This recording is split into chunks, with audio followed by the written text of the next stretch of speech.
தமிழக வெற்றிக் கழகத்தின் பூத் கமிட்டி கருத்தரங்கம் இரண்டாவது நாளாக இன்று நடைபெற உள்ள நிலையில் கட்சியினர் மற்றும் பவுன்சர்களிடையே கடும் தள்ளுமுள்ளு ஏற்பட்டுள்ளது.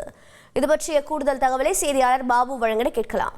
பாபு வணக்கம். தள்ளுமுள்ளுவிற்கான காரணம் என்ன? கட்சியினருக்கு முறையான ஏற்பாடுகள் செய்யப்பட்டிருக்கிறதா? என்ன விவரம்? வணக்கம் மேடம். கோவையில் தாவேக கட்சியின் பூத் கமிட்டி கூட்டம் கடந்த 2 நாட்களாக நடைபெற்று வருகிறது.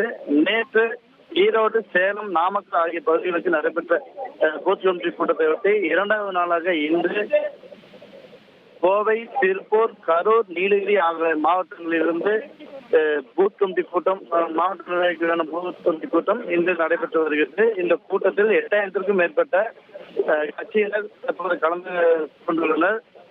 பூத் கமிட்டி உறுப்பினர்கள் தவிர கட்சியினரும் கூட்டத்தில் பங்கேற்க வரும் திசையை பார்ப்பதற்காக அதிகாரிகள் திரண்டு வருகின்றனர்.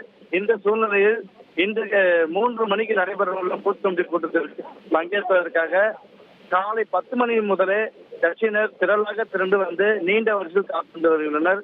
இந்நிலையில் நீண்ட வரிசையில் காத்திருந்த வெயிலையும் பொருட்படுத்தாமல் காத்திருந்த கட்சியினர் தங்களை உள்ளே விட கோரி அங்கு பாதுகாப்பு பணியில் ஈடுபட்டிருந்த பவுன்சர்களிடம் வாக்குவாதத்தில் ஈடுபட்டனர். ஒரு கட்டத்தில் பவுன்சர்கள் கட்சியினரை கூட்டரங்கிற்கு உள்ளே அனுமதிக்க முயற்சித்த பொழுது கட்சியினருக்கும் பவுன்சர்களுக்கும் இடையே தள்ளுமுள்ளு ஏற்பட்டது. இதனையடுத்து அங்கிருந்து மற்ற பவுன்சர்கள் கட்சியினரை கூட்டரங்கிற்கு உள்ளே நுழையாமல் இருக்குவதற்கும் அவர்களது AAA கார்டு என அழைக்கப்படும் பூத் கமிட்டி உறுப்பினர்களின் அடையாள அட்டையை பரிசோதனைக்கு பின் அனுப்புவதற்காக தடுத்து நிறுத்தினர்.